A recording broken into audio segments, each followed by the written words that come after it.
body position is so very, very important. As you can see, Brian is always moving on this motorbike. He's never ever static or stagnant. He's moving the whole time. You can see even coming into a corner, elbows out on the left hand side, right leg out, once again to counterbalance, not necessary to stop him from falling, and there his body goes again. The whole time every muscle is moving, standing up, ready to preload. He preloads and then lifts even with his elbows. A lot of people, specifically motocross riders, use this, specifically trials riders use this, and it's to such an advantage because it puts the motorbike in the right position at the right time all the time. And what it does is it almost makes you melt into the motorbike, even doing that little jump. You can see Brian's coming up to it, he preempts it, preloads it, and then stretches out. It's combining everything that we've spoken about and doing it to a natural way. In other words, it comes as a natural thing. He's not really thinking about it. His body is pretty much moving in alignment with the bike. Automatically, it's almost an unthought of action. And you can just see that the bike, it melts into his body and melts into his actual movement. It gives you such control, and it's so very nice to have that. The seat bounce on an off-road situation. Here we see Brian Capper doing it. You can see how good he is at doing this.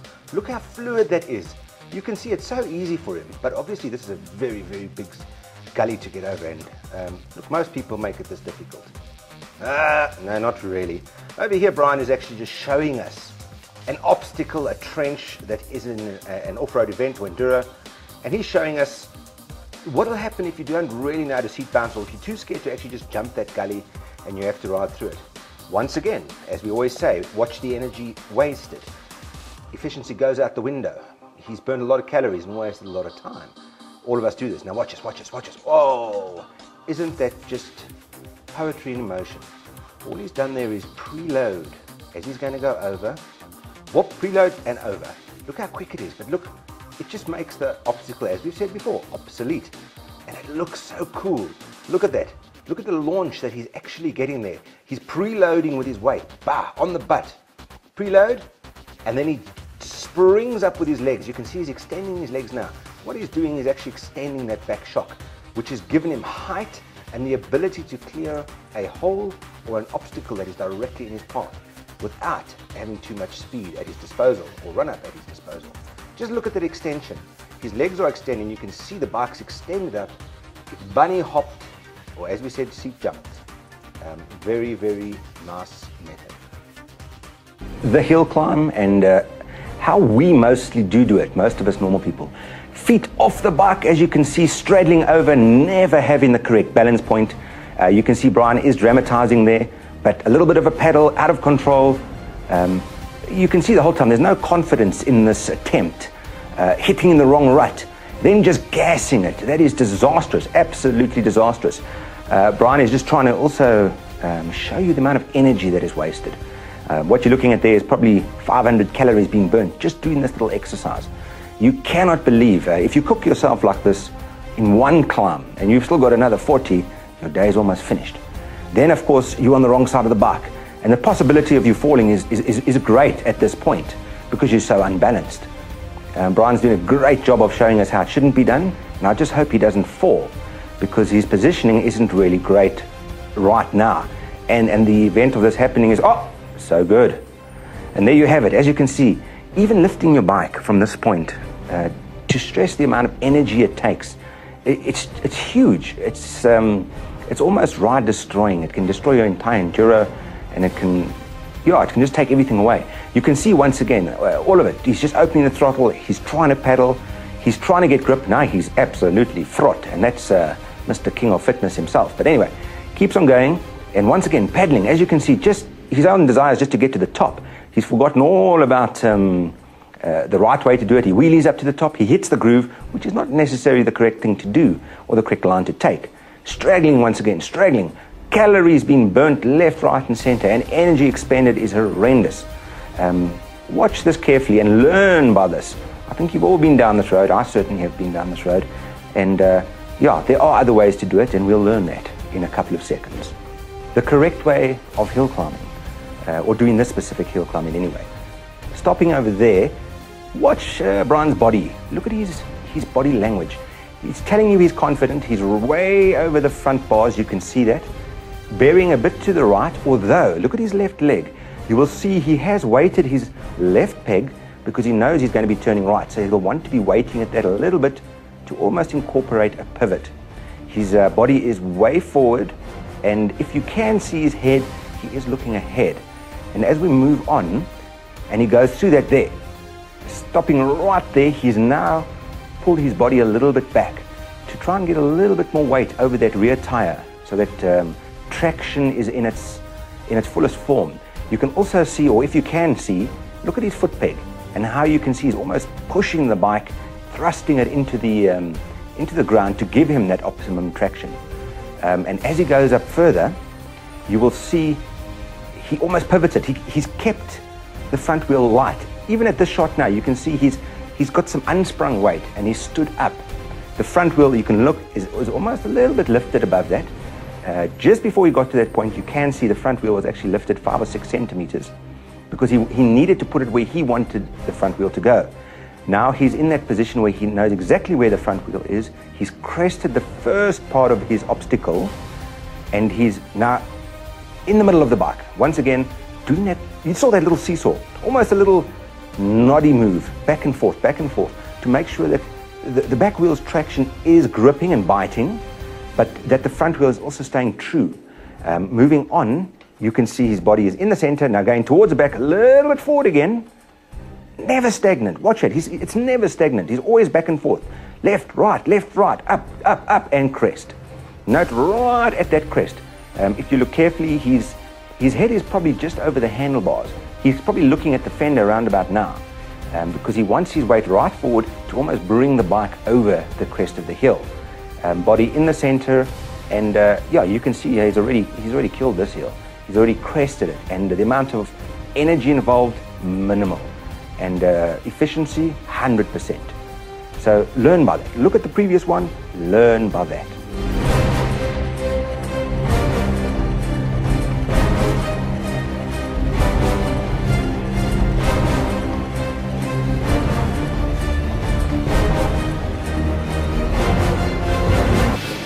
This morning, we're going to be showing you how to do the typical log crossing. We're very, very fortunate to have Brian Capper here, multi-time supermoto champion, trial champion. He knows what he's doing. The whole point of this little exercise now is to have a little obstacle, which I've experienced in my riding and in off-road riding, a log. But you cannot believe how much energy it takes and how people battle with it. Now Brian's going to show us firstly how the normal way to do it and the amount of energy you actually use, and to show you that it's not that efficient. So first 1 or 2 shots, you're going to see Brian doing it how it should not be done, and then we'll show you the proper technique on how it should be done. Thank you, Brian, if you can get a go with that.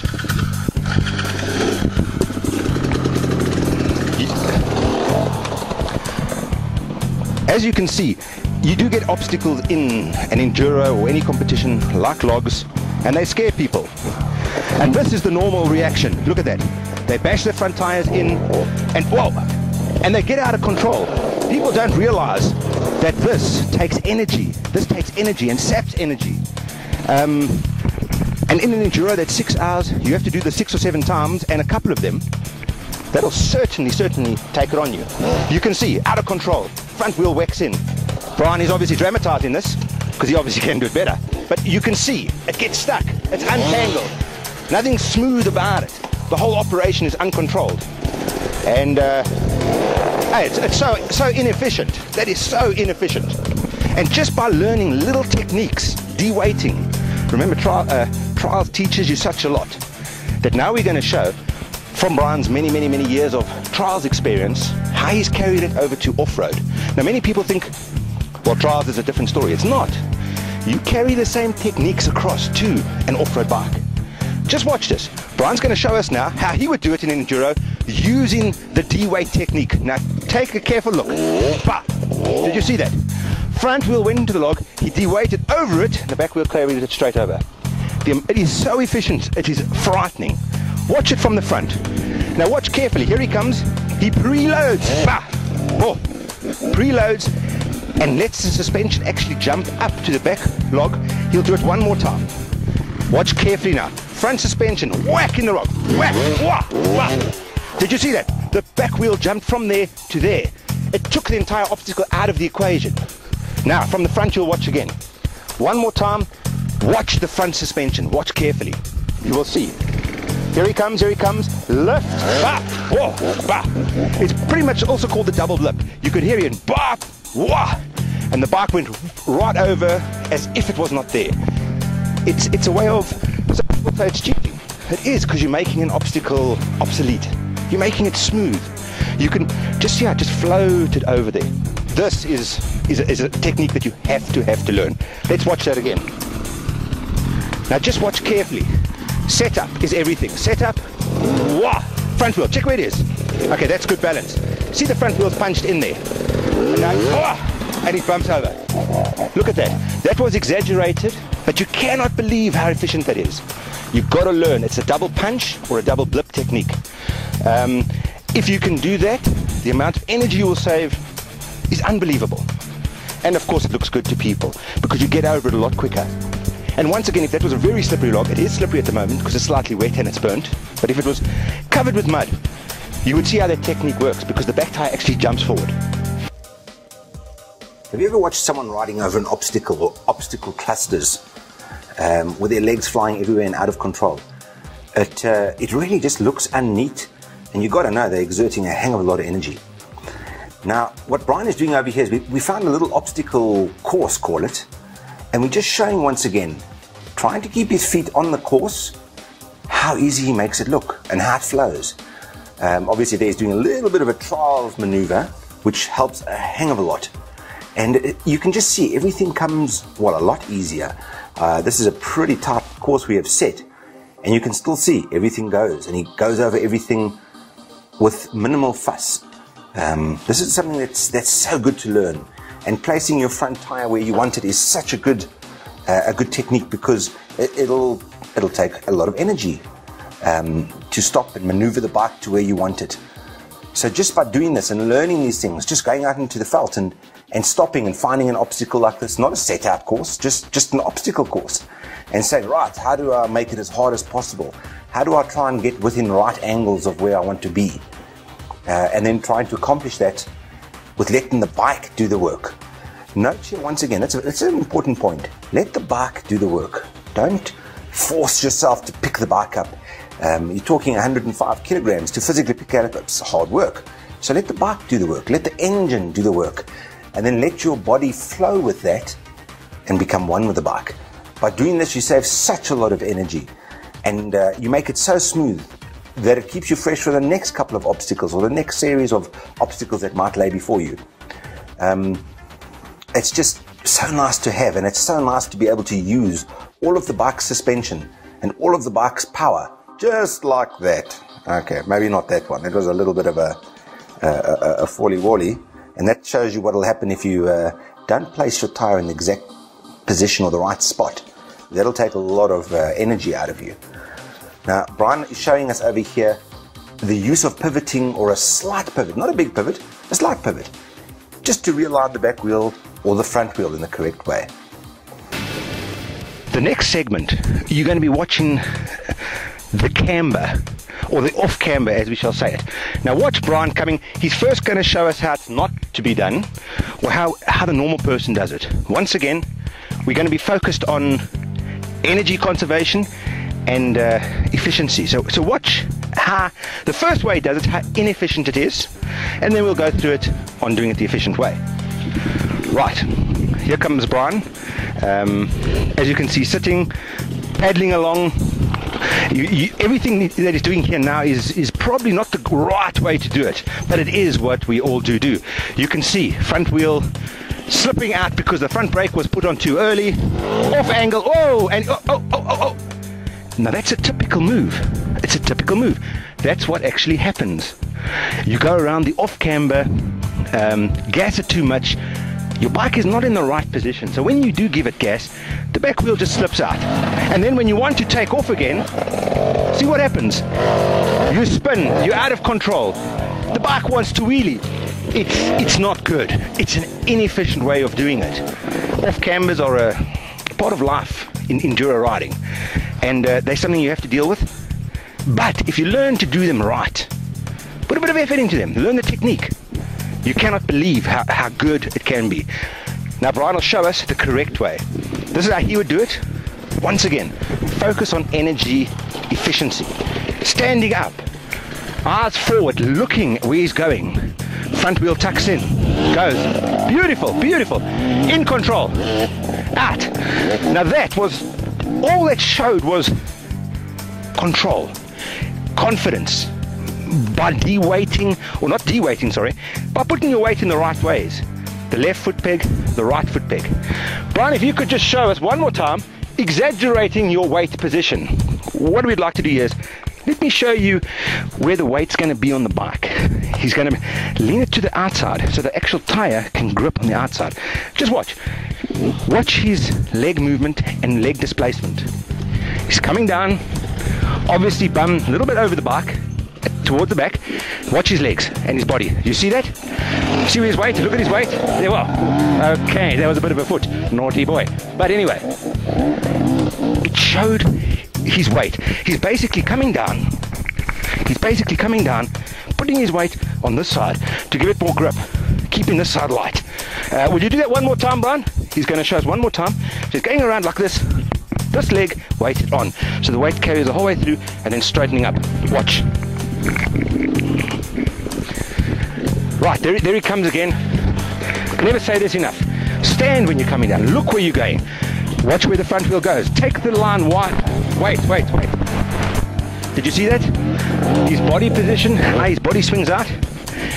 That's an off camber. That's how you attack an off camber. That's the way you do it properly. Low calorie consumption and energy consumption. That is what you want. Precision riding. Just to be able to be precise with your bike and your wheels and your placement. To me, that's everything in riding. And Trials teaches you this a great deal. It gives you confidence to take a line that somebody else can't take. And just by practicing your skill on a wall, on a log, on a piece of slab, it'll give you such great confidence. Just looking at Brian over there, how precise he is on that little ledge. Now you don't realize that little wall is probably only about 10 to 12 inches wide. And he's just come up a step up to get onto it. And then almost stopped absolutely dead. And then to get off, he's placed his weight at the back, put power on, and placed the front wheel where he wanted it afterwards. The precision is what makes it so exciting. And to try and practice precise or precision riding, to me, that's the fun of riding. And Brian is surely one of the best at it. And as you can see, just jumping around, finding this, finding that, finding a little wall, finding a little step-up wall. Look at that. As I was saying, it's only a certain bit wide, but boy, it gives you confidence and it just helps you such a great deal. We're going to show you now what most enduro riders do and what the normal action is. If Brian can first show us how it's not to be done, but what most people do. Have a look and see the energy that is wasted in this. He rides up to it, takes it, whoa, you can see. You get glanced off the log straight away. You have to get yourself in a position again, and all this time you're wasting a hell of a lot of energy. You ride off the bike, you have to waste energy picking the bike over the log, then you gas it, like most people do. Why they do this, I don't know. Whoa, whoa, whoa, and you're over. Your calorie count has gone up immensely. Immensely. So, it's just not efficient. You have wasted such a lot of energy in doing that. And we all do it, because you're tired after your enduro, or halfway through the enduro, and you do that type of thing. But that's typical on what the average person does, or what most of us do. Now, Brian's going to show us an efficient way of doing it, because this is really about efficient riding. Watch carefully. Watch his front suspension. Watch his leg and his stance. There he goes. Wheel up, up. One shot and over. Back wheel might not look pretty. Let's do that once again. Watch carefully. That's efficient. One leg up, over, and out. Perfect. Perfect. Amount of energy expended, almost zero. because it's just a flowing move. It keeps it flowing. Only one leg gets off the bike and it just rolls right over. Now you ask yourself, why didn't Brian do what he did in the other logs on this log?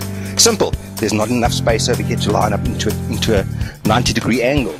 So you have to use your leg just to pivot it around. I'm thinking, Brian, if you can just do that one more time, we can watch where your leg pivots and how the bike swings around that and then goes over. Watch carefully. Watch carefully. Make note of the leg position. Leg comes out, pivot, whop, and over. That's it. Most people can do that, but they get a bit scared. So to learn that little technique will save you calories, time, and energy, and will make you faster. Practice, practice, practice with that type of technique.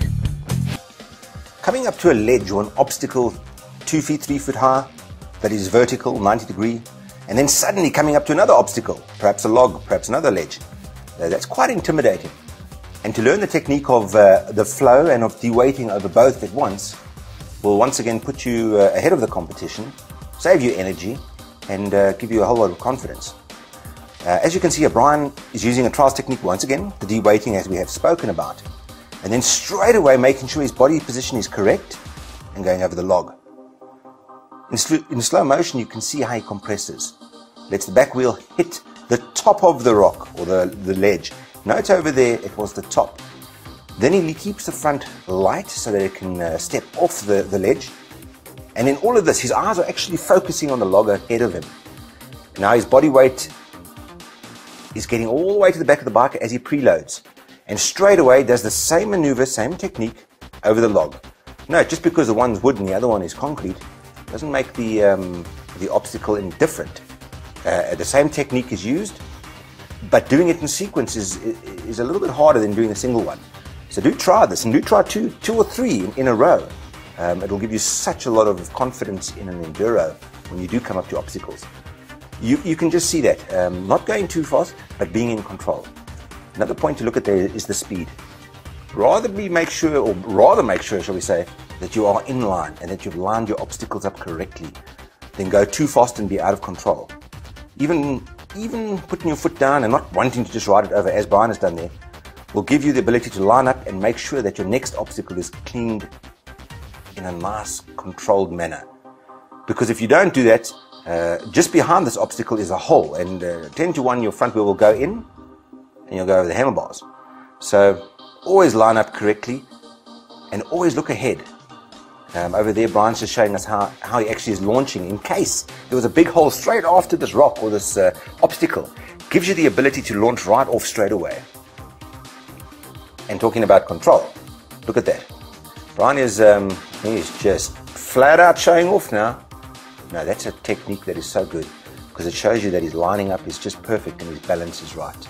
Man, that is something to learn. Stepping it up, or stepping it down, or going on front wheel. All of this play riding is really about bike control. All it's doing is teaching you to be in control in any environment. And you can actually make great obstacles out of any environment you're really in. Over here, Brian's in a little coliseum that we happened to stumble across. And these steps might look small, but they're a good couple of feet apart and a good foot in height. So learning to take one after the other, once again, will just give you good bike control. It'll give you the ability to overcome an obstacle after an obstacle after an obstacle in sequence. Now, as you can see, it's just playing, learning where the limits are of the bike, learning how far you can go, getting very dizzy, and he's probably going to vomit from getting car sick. No. But look at that. It's just playing and learning the variables and where your bike can actually go and what it can do. The 500 shuffle. Man, check at this. This is a 500cc monster. Well, it's not really a monster. It's quite a maneuverable bike. But look at that. Check what Brian's doing with that. No one must tell you about a little 125 or 200 or 250 that cannot do these moves. If you've got the ability to do these type of things and the ability to control your bike like this, weight just becomes your friend because you can use the weight against whatever you're doing. This is a 500cc shuffle, and Brian is just making this thing dance. He is, once again, it's poetry in motion. Just look at that. Foot on the back brake. It's all about learning. You are doing a bit of freestyle here because, I mean, let's face it, you're not going to use this in a race or an enduro, but man, it gives you bike control second to none. You know where your balance point is. You know where the power comes on and when the power comes off. The 500 shuffle, as we have named it, is really a testament to a person's ability to ride and control any bike. And a lot of people these days say, oh no, you have to go for a very light two-stroke to do maneuverable things. But I can tell you one thing, after viewing this and after seeing the control, it's really, as Lance Armstrong said in his words, it's not about the bike. And as you can see, it's just effortless. You can see over there, it's all about doing it in such a smooth manner and such a controlled manner that you are actually not exerting energy. And it just looks so cool. You know, when your friends check you do this on a 500, they'll be blown away. Because here they are on their little 125, 200, 250s or 300s for that matter, and they think, oh, that thing's too heavy. You cannot do it. But on a controlled environment with a bike that's balanced as well as this, you can do it. And it just shows you that ability far outweighs any shortfalls of any motorcycle. Drop-off. Man, a drop-off can bring fear to people's hearts. It's one of the single biggest fear factors in an off-road rider's skill test, because I think a human's got a natural ability to get a little bit scared if there's suddenly a ledge with a 5 or 6 foot drop-off in front of him. But you know, it's something that can be conquered. It's something that we can learn to do. If you look over here now, Brian, obviously he's a past master at doing this. But as you come up to the cliff or the wall or the whatever you have to drop off of, you preload. Look at that. Look at his legs. He's preloading now. Whack. Give a little bit of acceleration. Always make sure you keep that front wheel light. If you don't keep the front wheel light, it'll tuck in. You'll go over the bars, and there's a possibility of breaking a peak. So do not keep the front wheel under the bike or under non-powered movement. Make sure there's always power behind it, and then you will survive. The relevance of the stoppie, as you can see, the relevance of the stoppie over here is about bike control. As you can see, Brian is preloading once again. We always use preload. It'll run always through the system and through what we are doing here. As he's going through the stoppie, you can see the perfect balance point of just hitting enough front brake and balance as he's going forward over there. If you try this instantly at home or straight away, you very possibly go over the bars. So you've first got to get your balance point. There it is there. Okay, well, don't try and swing around like that straight away. You'll end up in the lake. But as you can see, it gives an ability on the bike and a control on the bike that is not only awe-inspiring, but geez, it looks good.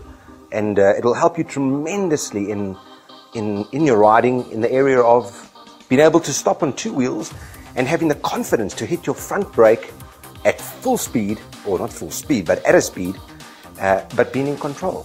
What Brian is doing here is just, that's inhuman. That what he's doing over there is really an advanced move, and we're not really looking at that specifically because the turning and stopping like that is really only one of a few people in the world can do that. Over here, we can really see the stoppie, and how his weight just goes back and comes right. Then pivoting when you're stopping. Once again, this can be used in any form of off-road. What separates the good from the best or from the very good? It's little techniques. It's a technique like doing a pivot on a switchback, getting your angle correct, saving time, saving a lot of energy, and just setting the bike up.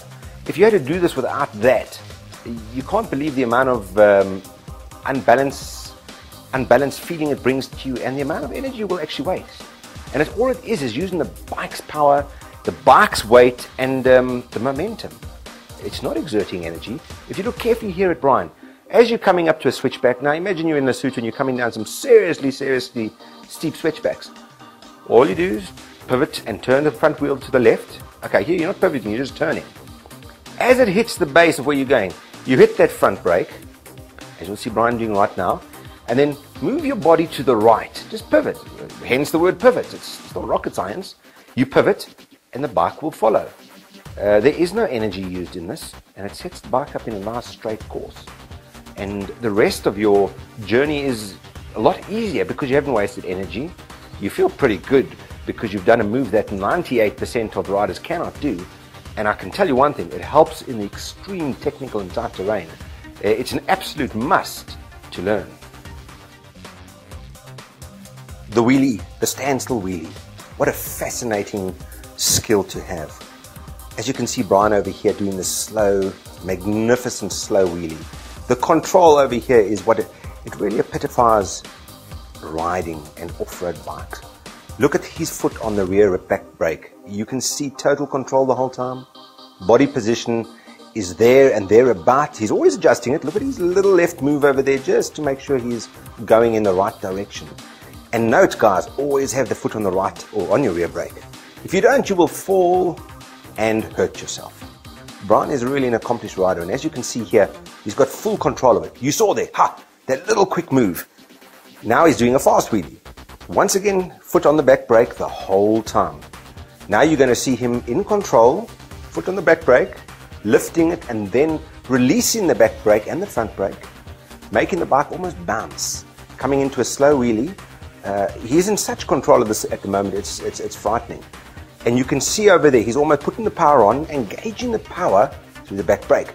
That is an amazing little technique to use because it really gives you control, and it gives you the ability to plant the bike and the front wheel and the back wheel for that matter wherever you want it to go. The wheelie is not just for show. Even for fast going, the stand-up wheelie as you see over here, I mean that's not just to look good for your mates. You're riding on a bit of a fast stretch and suddenly there's a hole in front of you, a divot, a little ravine crossing. You always want your front wheel light, because if your front wheel is not light, you'll go head over heels. So just by learning to keep the wheel light and perhaps maybe 1.5 feet, 2 foot off the ground, gradually lengthening it to 3 foot, you learn to know the exact pivot point of that motorbike. It is just such a skill to learn and such an art that it's just something that every off-road rider aspires to do. And I think if you ask any off-road rider, what is your main concern or skill you'd like to learn? And the thing is wheelie. But then they've got to decide whether they will or they won't. So it's wheelie or won't he? Okay, that was a little silly. But anyway, there, as you can see, Brian is totally in control. Body position almost standing. You can see at one point it is at 90 degree. They're up 90 degree, and then he's going back just to give a little bit of a seesaw effect to make sure that the wheelie is right. Now this is a highly illegal maneuver we're doing over here, or Brian is doing over here. Phone 911. Not allowed to do this. Do not do this at home. But as you can see, look at that. Look at his feet. Note his feet positioning. Look at that foot on the back brake all the time. Over here you can see once again. Why is he doing the wheelie to the right hand side of the bike? So he can be in control of the back brake. Knee on the back. So what he's doing is he's pressurizing the back. He's giving a little bit of a bounce to lift that front wheel. Look at that front wheel. It's almost stopped, isn't it? And he used his front brake there a little bit, I think. Just gauging it, getting the balance point right. Now his balance point of his body and his back brake. Look at his right foot. Just look at that foot. It is in total control of that back brake. Now if you touch that back brake, even if the bike is higher than 90 degrees, it will shoot the front wheel down immediately. Thus, you will save yourself from a heavy roasting. Now, the standing wheelie is quite an advanced wheelie. It's more a show wheelie than something you would really use off-road. But it's very good to show you how the wheelie is actually dissected by him doing this. To show you his knee on the rear of the mud guard or the seat, putting a little bit of weight on the back, but a throttle on the right hand side and the foot on the rear brake. That is it really just shows you what the wheelie is all about. And now we can just see the front wheel just gauged. And coming up to 2 ledges or a ledge without a run-up is, it's a daunting little thing, and we've often done it. Now Brian's showing us over here. He's coming up a ledge, as you can see, weight all the way forward, because although that doesn't look slippery, that day it was very loose and very slippery. And as he gets to the top, he has to prepare himself for a ledge. And we're not talking a small ledge, we're talking a good 4 foot high ledge, and it was undercut as well. Straight away, on power, committing totally and getting over it. If you looked at his body positioning over there, look how far up it was. Look how far up he actually landed on that ledge, right there. And his bum was all the way back on the mud guard. It just shows you the confidence you have to have, and confidence you must learn to get over these type of obstacles. Erzberg. Anybody who's watched Erzberg on TV knows that there's always a double whammy, a two-stage hill climb.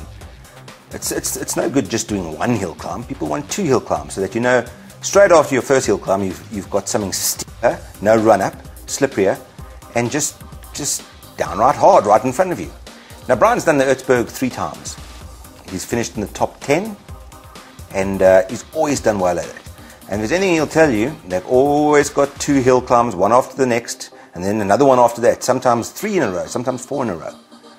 Now just looking at it now, you've got to know your commitment comes from the bottom. Your body position and commitment comes all from the bottom.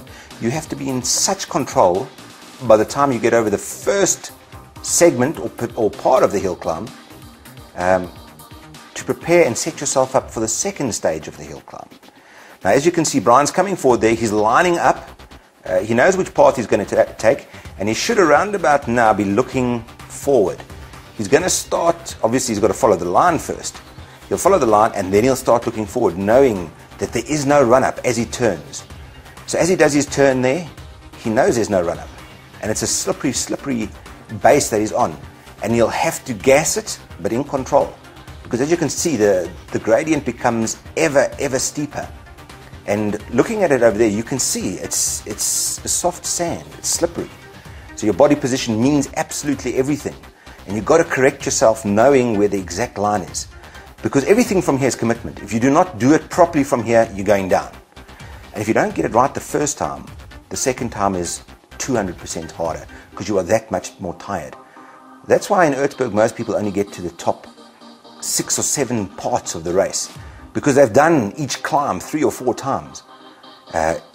In step-up climbs and double climbs and even triple climbs, you've got to make sure that you get it right the first time.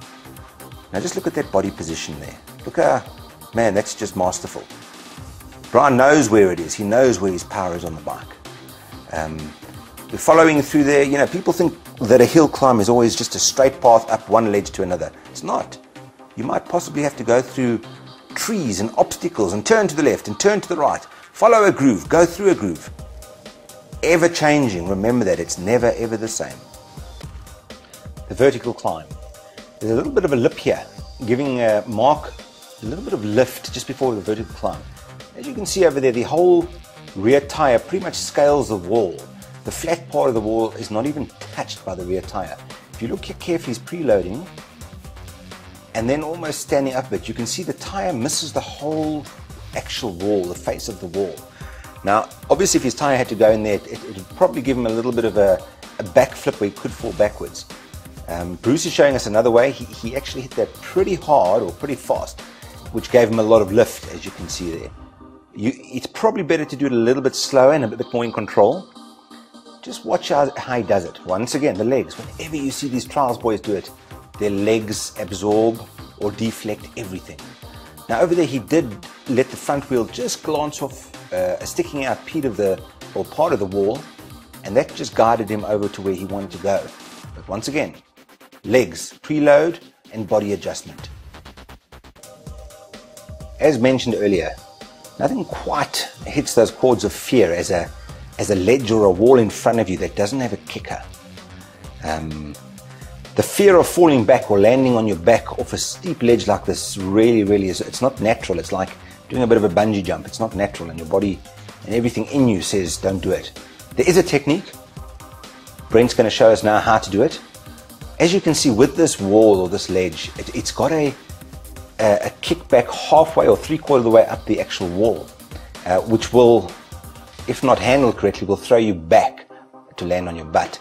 As you can see there, he's landing with the back wheel almost flying in the air. And when we do it in slow motion, you will see that he preloads and he adjusts his body. Well, there we have it. Now watch him. He's going for it. Body in the attack position. Always in the attack position. He's looking straight at the ledge. Note, not looking at his front tire, looking at the ledge and pretty much where that little obstacle is sitting out. Preloads it. Everything is preload to give you the ability to spring off something. And then hits that little piece, jumps it out. Sways his hips out a little bit to the left to counterbalance where the bike's going. You can see that the back wheel pretty much hopped about 3 or 4 foot, possibly even more. Front wheel followed over, but the back wheel hopped. It was following where he was preloading it. That's obviously doing it quick. You can see it can be done. Once again, it's an advanced move, but do practice it on smaller obstacles first. The two-step ledge. Now the whole trick to the two-step ledge, or the double ledge as we call it, is to first get your control or balance perfectly on. Make sure your line is 100% right. If you watch Brent over here, Brent Lariche, watch him preload there first. Let the front wheel absorb and then, I suppose, explode, not to preload, and it jumps to the top of the ledge. Now it might look pretty easy, but Brent is a 9-time South African trials champion, so obviously he knows how to do this naturally. I wouldn't suggest doing something as small, because something like that can happen. Rather start off with something a little bit smaller. Mr. Mark Garland, our resident Husaberg rider, showed us quickly how it's not to be done. You can see his body language wasn't close to what it should have been. Over here we've got Bruce. Now Bruce is 2-time South African champion. He's going to use a different technique. Once again, just look at these guys, look at their legs. He preloads as he's coming in attack mode, preloads, rides the front wheel into the embankment, watch this, there, bah, leans back and lets the back wheel absorb and shoot out. What that does is it springs him forward. Without that movement, you'll pretty much land on your bum, just like Mark did. And that's from the top view over there. He's going to jump the whole thing. There we are. That's doing it the quick maneuver. What he did before was the double step ride technique, which is actually a lot harder if you think about it. Brent's showing us how to absorb it and jump the whole thing in one shot. And it works so well. Not every hill climb requires or wants you to go straight up. A lot of steep rocky hill climbs necessitate the use of zigzags, specifically the loose rocks and the loose climbs. This is a type of climb that you will find at Roof Africa quite often. This will pretty much epitomize the roof in what you're actually doing. Use of legs is vital over here. You know, bang goes the trials theory of everything in controllability. All you want to do is make sure your weight's on the right side of the actual climb, and make sure you keep momentum. And when it's loose like this, it's vitally important that you roll the throttle on and don't just give a dab of the throttle. That'll create a momentum and not a spin.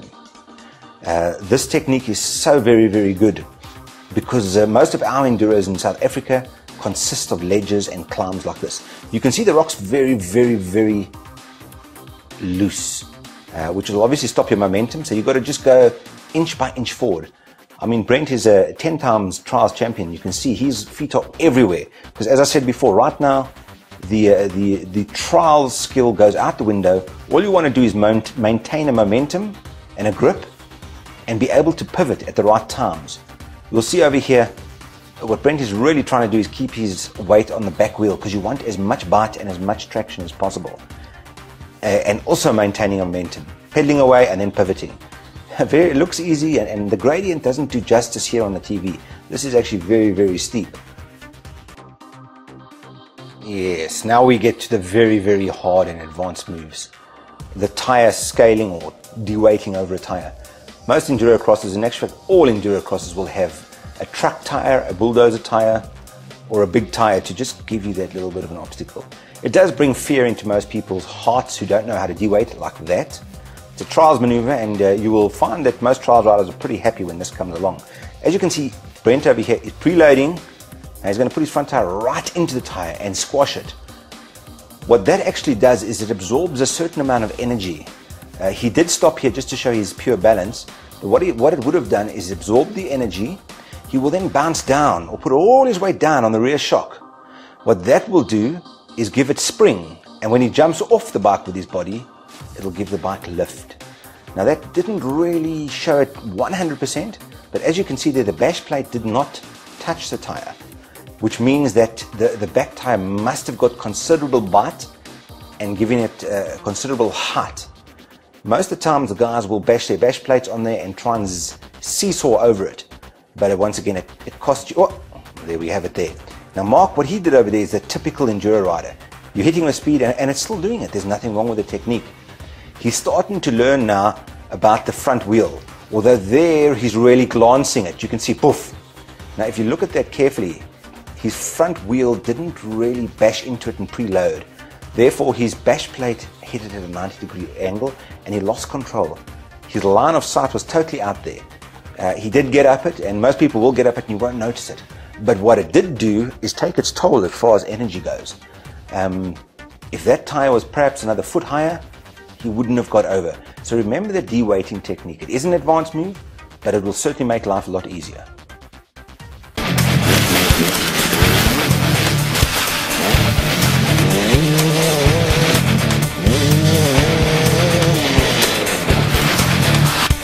Right, here we can see Brett attacking the berm, coming into apex entrance, where he is coming in at a nominal speed, finding the outer line of the berm, the high edge. At this point he is balancing his left foot peg to keep the tire in traction to the upper part of the berm. You will also notice that he's got his right leg out, acting as a counterbalancer. It is not acting as a stop fall. It's not going to help him if he falls now. All it is a counterbalancer. And in this entire process, his vision or point of field must be between 10 and 15 feet ahead of him, looking where he's going and not looking right in front of him at the tire. As he exits, his balance goes to the center of the bike, bringing his body into the attack positioning, getting the back tire into full traction mode and accelerating out of the berm.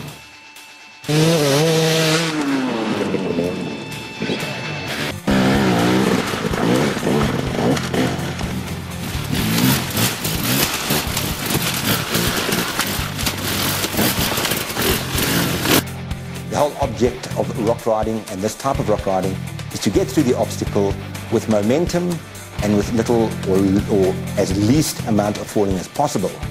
By carrying your momentum and guiding your front wheel to the appropriate rocks, that will get you through the obstacle or the obstacle field. Remember, there is no marks or there's no points for getting through without putting your feet down. So dab, put down, but whatever you do, keep the momentum and keep the front tire tracking straight or over the obstacle, not in the little obstacles.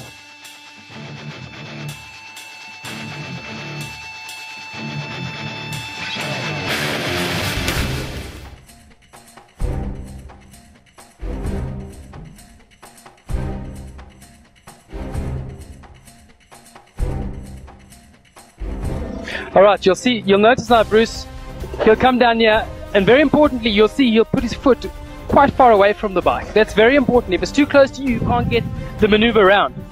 Now you'll see as well, he's got his one finger on his clutch there. He's now going to slip the clutch, but he's not just going to drop it. If he drops the clutch, that back wheel's going to spin too aggressively. So he's going to feed it in there. He's going to compress the front, then he's going to get a bit of weight on the back, and as it comes up, he's going to feed that clutch out, lift the bike. The higher he lifts the bike, the sharper it will turn. So there he goes. He compresses the front as well. He does a nice little pivot there with his foot. It swivels around, and off he goes.